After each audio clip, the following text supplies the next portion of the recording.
Yay Media Group.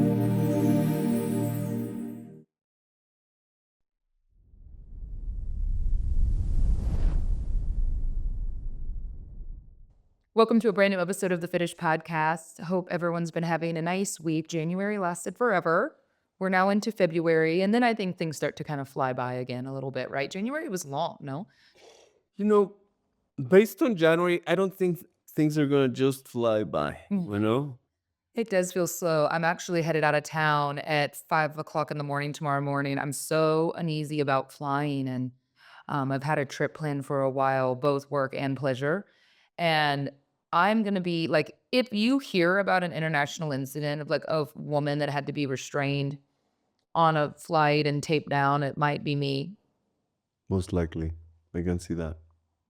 This is where I had to call in the big Should drugs you bring your own duct tape and zip ties just in case? and just put it in the seat in front of me like, Yeah. "Hey, just feel free to use this if I start acting out." No, I do take Xanax to fly, and I don't always take it. Sometimes I don't have it. Um, it really works for me. I know everyone feels differently about that. It's a little difficult sometimes to drug myself when I have something to do upon landing because it does make me pretty drowsy, but some of the best flights, the least memorable and the least scared I've been, I've just taken a Xanax before boarding, and it usually either brings me down to like a normal level of anxiety or minimal anxiety. Um, it will knock me totally unconscious if I'm somewhat tired, so I will actually sleep, which that's very rare for me. I'm usually pretty uneasy with at takeoff, but I've learned that I probably, like, need to take it right when I get to the airport, and then it starts to kick in. It's always that dangerous thing, like, you don't know when to take it because if you take it too early, you can barely get yourself onto the airplane because you feel like you're walking through mud. I mean, you're so tired. But if you take it too late, it doesn't even kick in until your anxiety's through the roof. So anyway, I'll figure that out. But yeah, that's me. So that's what I'll be doing. I have 4 flights in a period of a few days. So, and to those of you that have to travel as well, my thoughts are with you because I get it. I have full empathy, but it is important. I have an exciting work trip actually that came up, so I added to my travels, but we're doing a bit of a activation showcase at the Waste Management Open in Phoenix. I've never been to that golf tournament. I will actually still not be going to that golf tournament. They have events before, so I'm just popping in for a night. A female golf clothing brand invited us to partake in this really cool activation they're having, with a whole bunch of like female golf influencers, consumers that are interested in golf and sports. It's at the Top Golf Nice. there in Scottsdale. So hopefully it'll be good for Fitish and a good turnout. So that'll be nice. And then I'm headed on to Colorado for a trip that I had with a couple of girlfriends. But for me, I turn everything into work a little bit. Um, Not to justify it, but when I'm around some of my friends and I have product and I'm in a cool location, I go, "So, you all get dressed because 'cause I'm gonna be taking some pictures of you using my products." I like to do that, so hopefully they're on board for that sort of thing. They Sounds don't know like you're what gonna have a lot of fun. I'm leaving you here to single parent. I know. I know you're actually stressing now because I heard your mom's going out of town. It just so happens to be the same weekend I'm gone. Oh, I'm not stressing now. I think I do love the 101 with my kids. I'm sure we're gonna have a lot of fun. We don't know where we're gonna end up. Maybe we end up in Acapulco. We end up in Cancun. We end up in a block in the bakery. We never know. It's a box of chocolates. I'm for sure not gonna invite a million parents and a million kids like I did last Friday. I learned my lessons. However, it was a lot of fun. Well, let's tell everyone about it. So, last you know how this goes, right? Kind of twofold. We had it was a holiday here the last Friday and Monday of last week.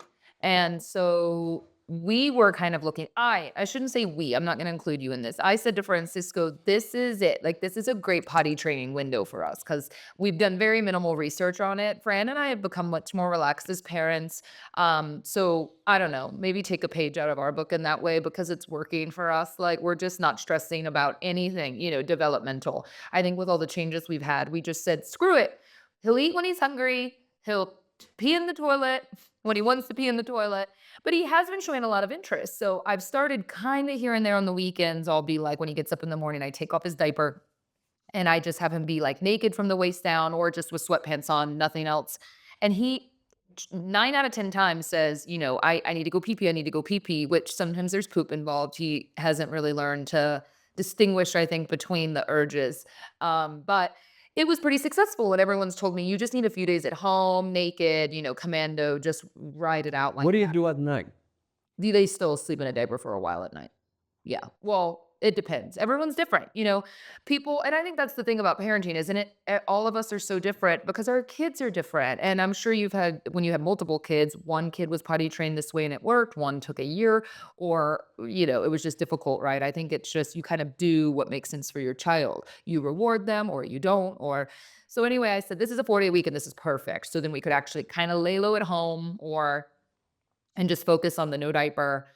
But of course, stuff comes up, right? Like, oh, these friends are going here, an hour away for lunch. Let's go meet them. And so, yeah, anyway, the potty training plan quickly kind of fell apart over the weekend. But I had invited, I guess, a couple that we've become pretty good friends with, and our kids love each other over to just kind of have a casual hang. The hangs here in Mexico are so fun, y'all. Like as a mom, I was telling my girlfriend Becca about it 'cause she lives in Seattle. She's, kind of struggling with the 2 kids and school decisions and childcare. And I was like, I don't even want to tell you how good I have it here because the women here want to make plans to get together all the time. And so anyway, on Friday, we were planning on having a couple or two over. And I thought, oh, that's easy. It's low lift. It's fine. Francisco comes home the day before and says, so, um, it got a little bigger. I go, "What do you So mean?" what happened was that I went to pick up my child from school, and when we were leaving, I saw one of the parents that we have already invited over. I was like, oh, cool, blah, blah, blah, blah, blah, blah. And in between blah, blah, blahs, another parent heard a little bit. And I saw him turning and like, dude, you should come. This guy has triplets and another kid, which it's perfectly fine. And then another mom was coming up and she kind of heard, and it's like, dude, the more the merrier.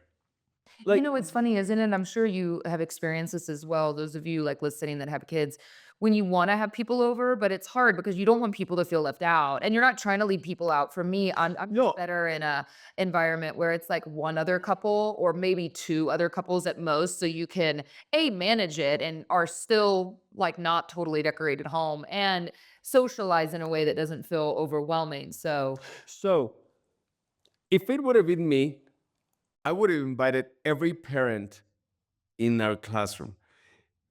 But I had to stop myself because I almost texted to other parents just because, like, I get the mentality. No, but friend, like but I didn't. I know, but I understand that the more the merrier ish, but like, aren't you old enough and smart enough to know that that's just super stressful, like on us and like with the size of our and like No, feeding and all of that? No. not old enough, not smart enough. Mm. So, but it's like that is what my upbringing was like. Like it was just we'll figure it out. And actually, like I think I haven't been as social and I haven't been like out or socializing as much. So all of the sudden Friday comes and it's like, oh shit. And like you always guesstimate a drop, like a parent that say, hey, something happened, I'm not gonna be able to go. So all of them came.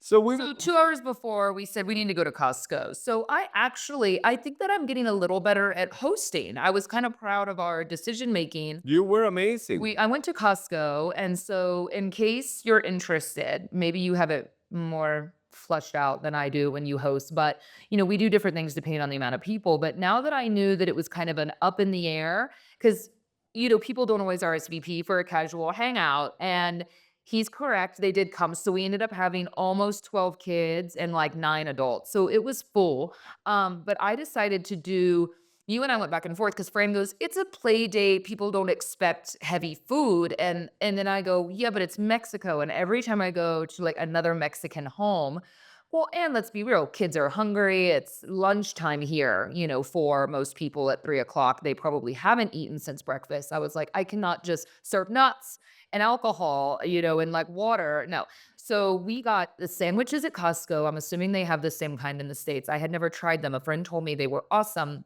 So I got the Italian sandwiches. I put them in the air fryer for like 5 minutes and then I cut them into smaller pieces, so everyone could just kind of grab. I did, chips with Valentina and lime. We set the bar up. I did basically like heavy charcuterie, two different charcuterie boards, a caged charcuterie that had pretzels and grapes and, whatever, cheese cubes, some other stuff. And then, my little trio of like the Japanese peanuts and spicy nuts. And so, people Martha Stewart would have been so proud. but you know what? I put everything on the dining table in the bar, and then we were all sitting outside. We have this nice little like inner outdoor area. And I noticed some of the dads were getting up, going and getting some chips, and I had plates out and everything, but they were like coming back and sitting down. So I just said, bring it all out. And the table's low, and the kids are charcuterie kids. They're going crazy over the cheese, and it was kind of perfect because we just decided to forego plates. We just did like heavy apps, and everyone just kind of sat there eating from all of the different cutting boards and like serving platters and whatnot. So anyway, everyone ate all the food. Like I thought I bought way too much food, but we tore through the food, tore through the wine. Of course, other kids have so much fun in our home or someone else's home because it's new toys, stuff to tear apart, breaking shit, whatever. Everybody was having so much fun. I think Remy was the only one that was a little hesitant. He didn't have fun. No, he Well, because had everyone's in fun. his He shape. had fun, but it took him a minute to grasp the fact that all these 9 kids, or how many kids were there, were all over his shit. And he's like, that's my Spider-Man. That's my car. That's like, dude, Yeah, but I think it's a good way for him to learn, and he's kind of going through we notice 100%. he's going through, like, a bit of a tantrum phase again, which happened 6 months ago, and I'm sure that's normal, right? Everyone always says a lot of the moms have been saying, "Oh, my kids, da da da da," but, the point of all of that is, I think, is, like, have the people over. I think especially, I've been talking a lot recently to one of my best friends, Becca, who lives in Seattle with her 2 kids, and she's like, it does get kind of lonely, right? She's much more kind of on her own independent anyway, but she's like, it does get lonely. And I'm trying to be better about reaching out to other mom friends I have or friends through school because I think so often we're all so busy with our day to day that it's almost impossible to get ahead and make plans. And there's birthday parties, we're tired. But I think a lot of women feel hesitant to invite people over because your house isn't ready, right? Like you feel like your house is a little messy or you feel like it's not decorated or people are going to judge you. And of course, I think just so you know that's universal, we all feel that way, even the women here in Mexico, but the cool part I've noticed here is that people live here in a way that they want to spend time with each other regardless of what your house or condo looks like. It could look like a playroom. They could have the kitchens kind of messy. Like we've seen kind of a variety, I think, of going to people's houses, and everyone's different in the way that they live. And everyone's just always about putting food out to share and having drinks. And like the kids run off and play in the playroom. And I've really loved it. We've had so much more social interaction here than we've had living in Dallas. And I think it's filled our cup in a different way that I wasn't totally expecting. And maybe it's culturally people like you talk about a lot, they work to live here more instead of living to work, so there's And, a much better balance. and I think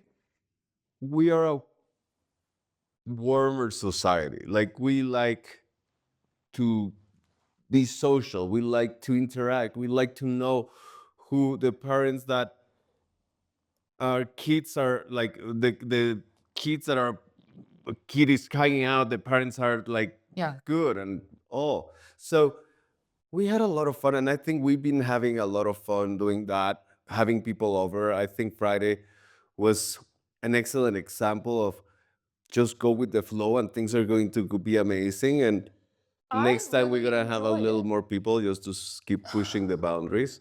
I enjoyed it quite a bit, and so just do it. Have a few neighbors over, just go for it, you know? I wouldn't recommend having so many over because then you have a lot of cleaning to do after, you know? That's always what's difficult too, you know? We're more fortunate here because 'cause we've had a little more support in the house, so that's made a huge difference with kind of our capabilities, but, yeah, just do it. Do it for the social, for the interaction because, it's been really nice. It's been really comforting to be somewhere new and even if you don't end up becoming best friends with everyone all the time, you know? Like, Yeah. it's just if the kids like And each it's other for the and kids. yeah. It's just for them to interact and Isn't that what life's about now? What can we do on a Friday, Saturday, Sunday in the afternoon to wear our children out so then we just go home and bathe them and put them in bed because they're just and totally crash. spent, right? Yeah, I think this is the best way for him to exercise his social skills. He's like he's almost 3. He doesn't have a sibling. He needs to understand what sharing is all about. I think that's a lot of He keeps only asking for yeah. a baby. Yeah, well, I have a bunch from the Rosca Reyes. I'll give him 2. Oh, the tiny plastic Yeah. babies. Yeah.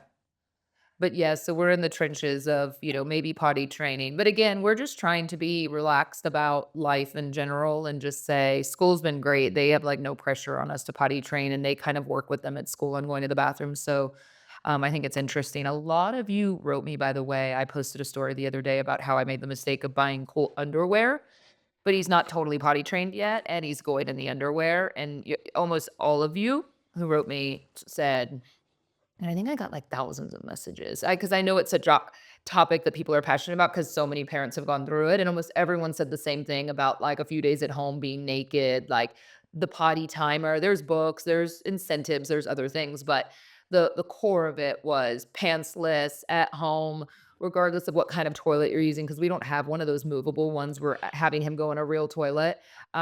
Anyway, so we're not that concerned about it, but it is funny because we've had a few hiccups here and there, but a lot of parents, Fran wrote me and they said, "Hey, you know what? Um, it was one of the hardest things I've ever done raising children, like at least with one child. It was just so difficult. And then, other than like teaching them to drive or something else like down the road that's really scary. So they say it's like one of the most difficult challenges with parenting. Yeah, can you imagine that?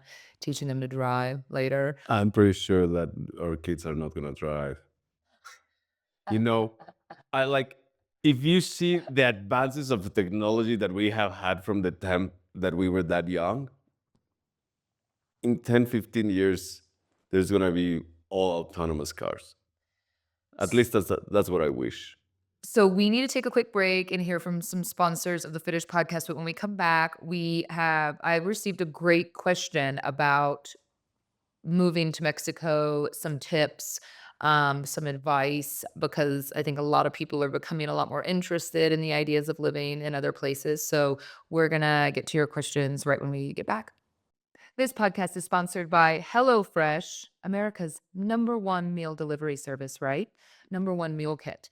I have really enjoyed HelloFresh, but I think it's only since becoming a mom that I started caring so much more about what we were eating, what we're putting into our bodies. We make a lot of better decisions now as parents. And you love to do things from scratch now, and they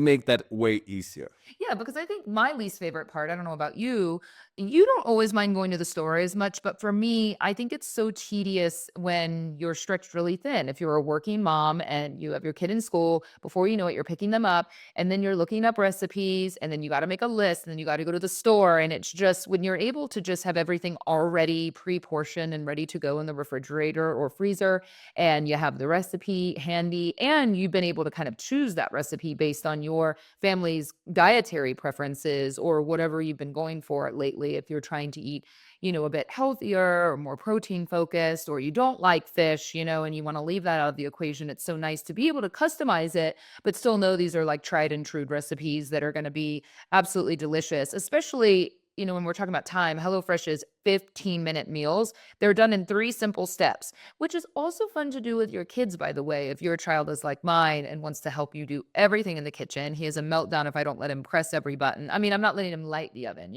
But aside from that, he loves to mix. He loves to help chop things. He loves to see it come to life. And that's just such a fun bonding experience. And we're so grateful for HelloFresh. You can get up to 10 free meals and a free high protein item for life at HelloFresh.com/Fitish10FM.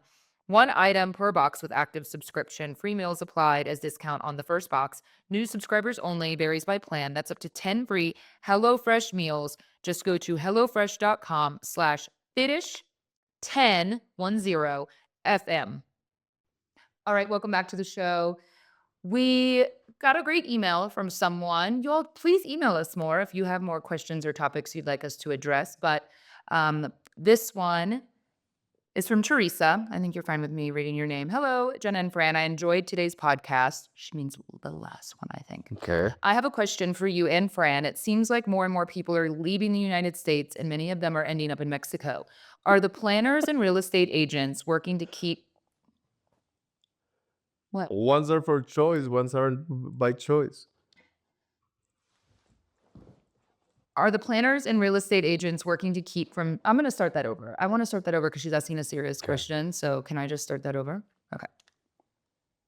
All right, welcome back to the Fitish podcast. We are gonna take a question from one of you. Please, you don't ask that many questions, so if there's anything else you ever want us to address, you can always write us at info@fitish.com, but this one today is from Teresa, who said, "Hey, Jenna, I enjoyed today's podcast. I have a question for you and Fran. It seems like more and more people are leaving the United States, and many of them are ending up in Mexico. Are the planners and real estate agents working to keep from gentrification? And if an individual wanted to move to Mexico or anywhere else for that matter, where the cost of living is lower, the quality of life may be better, how would that person integrate themselves into a community without contributing to gentrification? Thanks for sharing your experiences with us. I'm vicariously proud of you for taking this step. It's something many people probably dream of doing but don't have the nerve." Thank you for your email. I think it's a hard question for sure, one that we don't necessarily have the perfect answer to. I don't think there's such a thing as a perfect answer for that question, but I think what it's very important is just understand the community that you're moving to and getting yourself involved in the community, not all like as you said, like trying to if you have kids, that's just a very organic way to Mhm. find your path because you're same school, the parents from the other kids, they're gonna become your community, and that's a good way to get involved in the community. Also, as I told your mom when we were in Todos Santos, like let's find a charity or something where like you can be part of or something that works towards a cause. And it's always fun to get to know people that way, helping Yeah. one cause.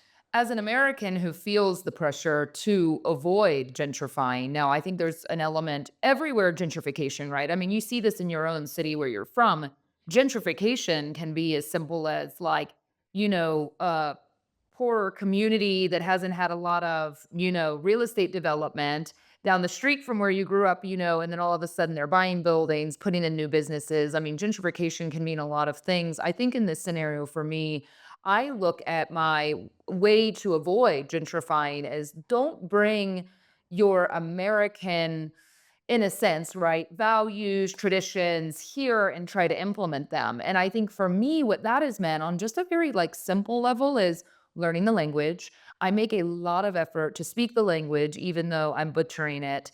I also, from a cultural tradition perspective, learning about holidays. I'm um learning about your holidays and the way you do things. You eat lunch later, just the simple day to day kind of things in life, right? Like I'm learning from my Mexican mom friends how they do things differently here, right? And so I think just kind of the customs, I want to adapt and kind of integrate into how Mexico works rather than bringing my American sensibilities in and saying you should do this and this, with the exception of celebrating Halloween. But I think there's a lot of little, and I think that's okay I because think they there's like it, but also shopping more locally too, because I think at first I made that mistake of when we moved to Todos Santos, you are desperate to kind of live the same way that you've been living, but you're living in a new country. And I think that's a mistake. You kind of have to figure out how are people culturally living differently here?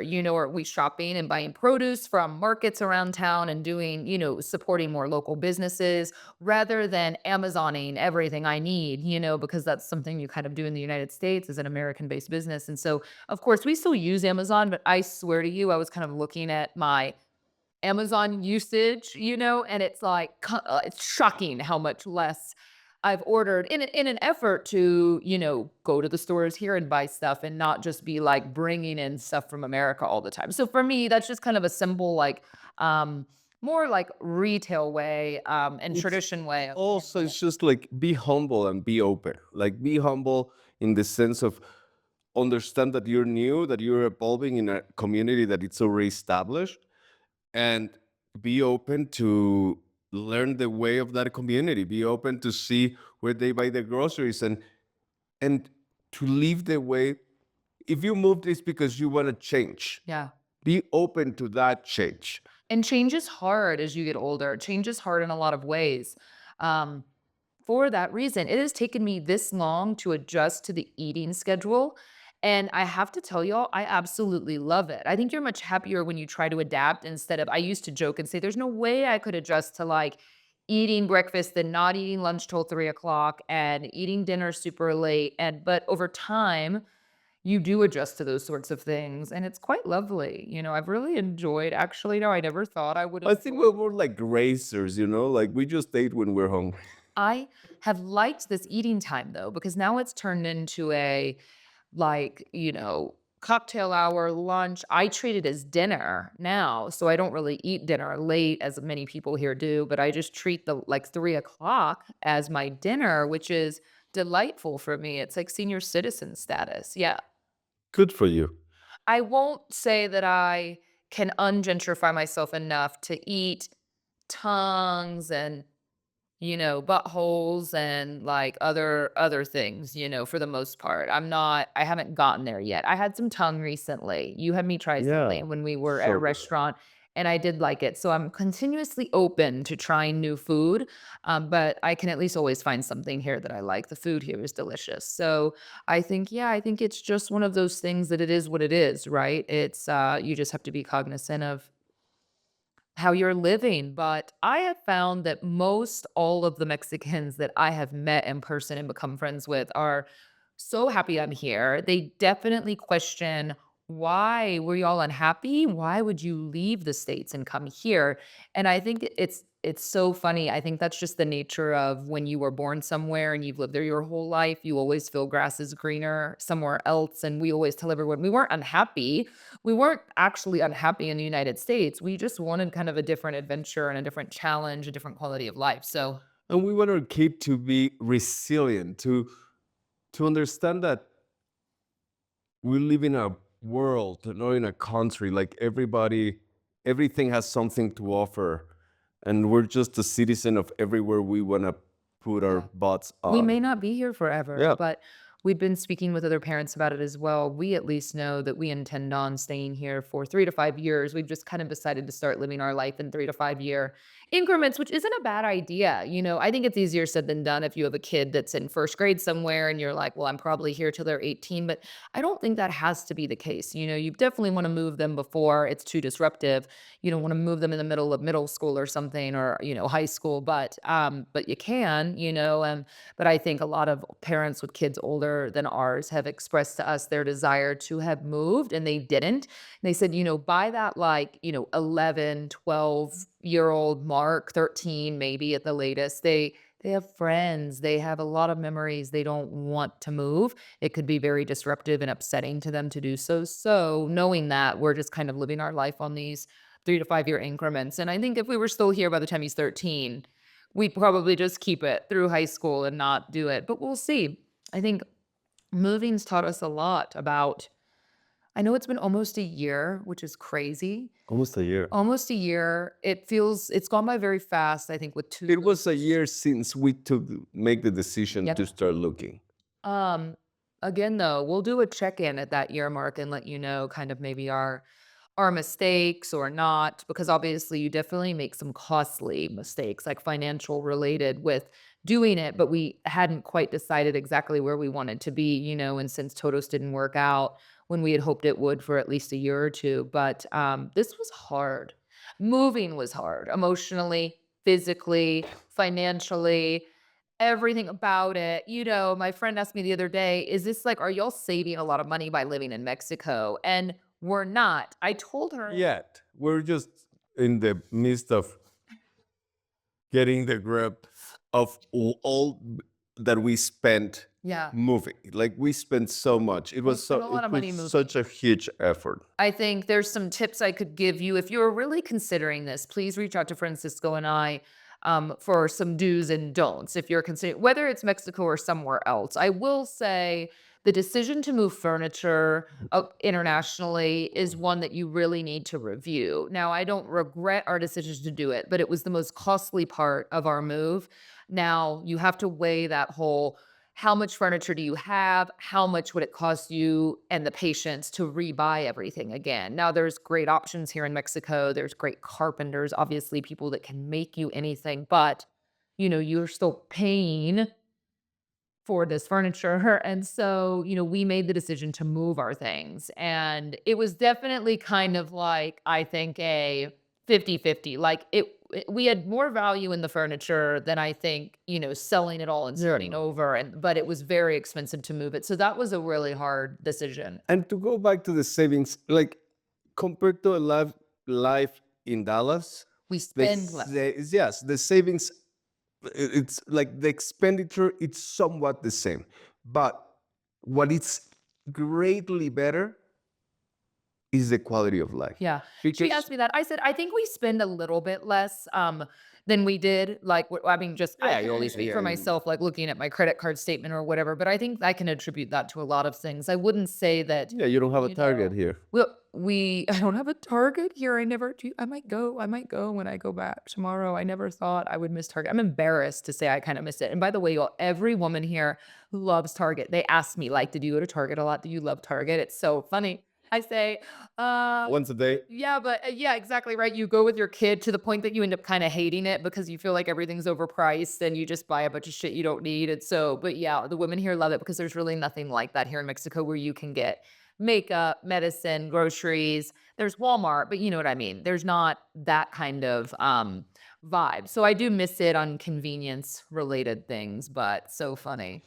And please do, if you're thinking of moving anywhere in Mexico, contact us.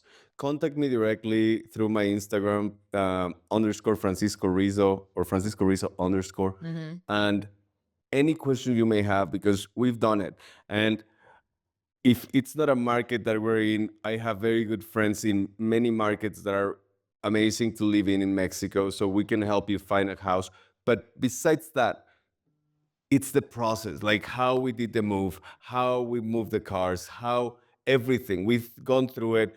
We made mistakes throughout, and Yeah, we my would like advice to would be relate. get rid of the cars because we have to take ours back every 6 months, and then you can't sell a car here that it was purchased in America. Like, you can't do that. And so, but we were stuck into new leases and new purchases, and so we're kind of working through that right now. But it would be a lot better, I believe, to actually get rid of most of your assets, unless you're renting your home out, would be to get rid of your belongings and kind of start over here. Like, come down here, rent a place for a little bit, really anywhere in Mexico, right? You could rent for a while, slowly start to accumulate the things that you need.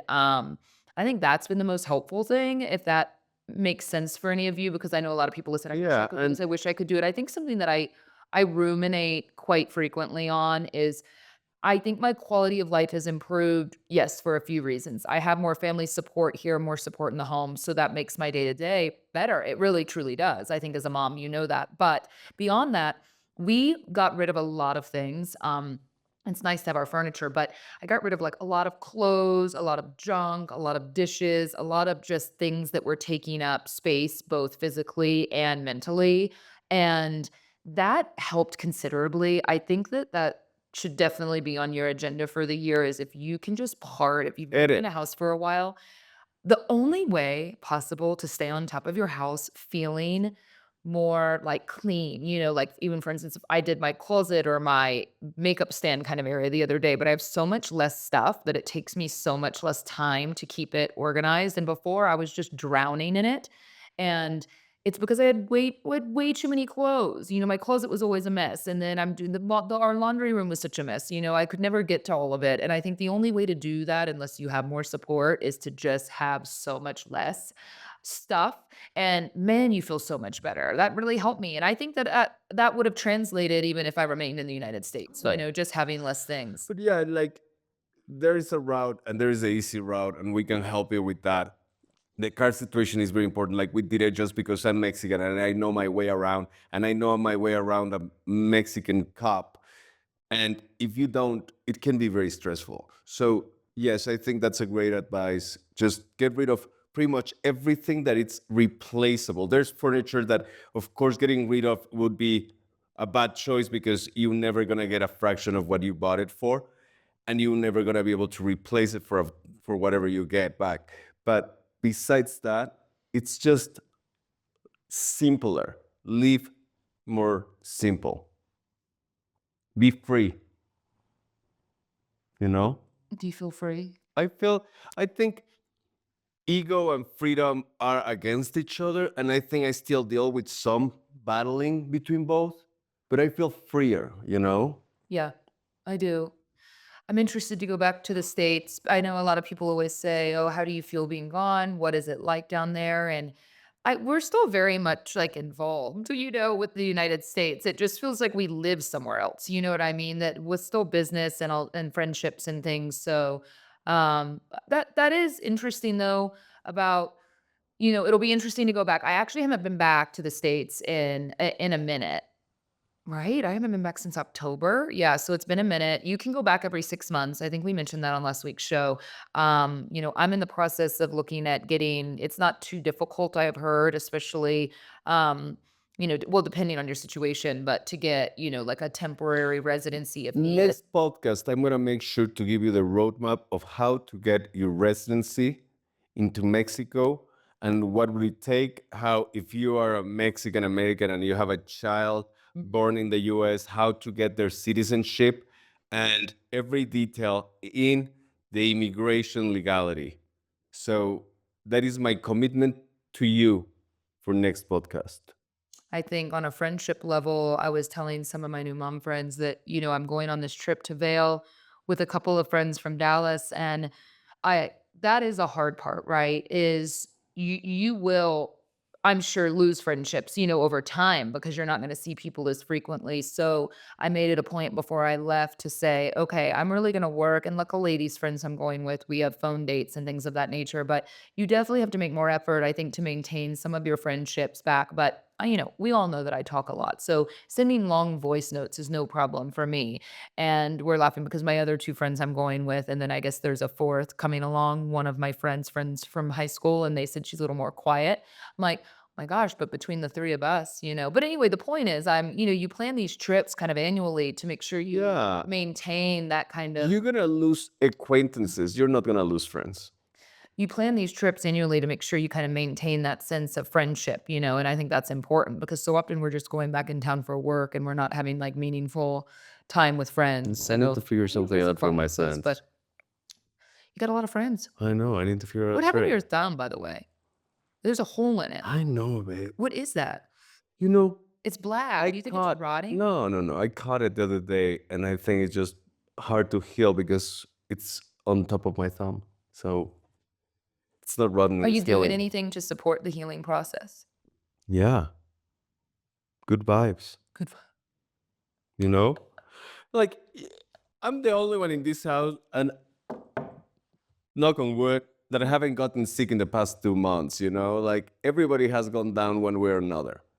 So What does that have anything to do with anything? that my body's it's auto healing. It feels in a good vibe. It's waving. It's vibing good.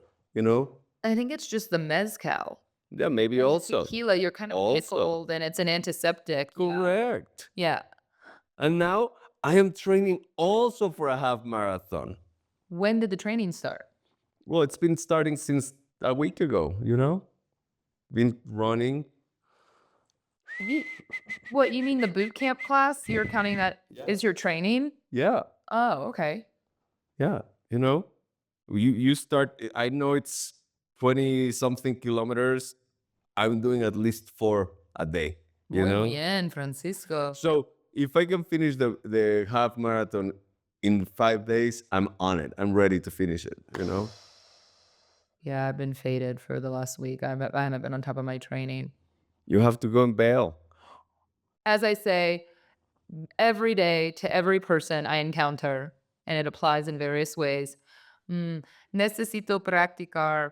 Yeah. Necesito practicar mi español. Necesito practicar mi correr. Sí, Correct. correr, correr. Mhm. Sí. Mm-hmm. My Spanish is getting really good. It's getting really good. I'm very proud of you. I'm very proud I would of say you. more right now, but I'm not quite sure what to I'm say. very proud of the way that you have embraced your social self because even though I don't think you're a very social person or more like a outgoing, you're more No, like an introvert.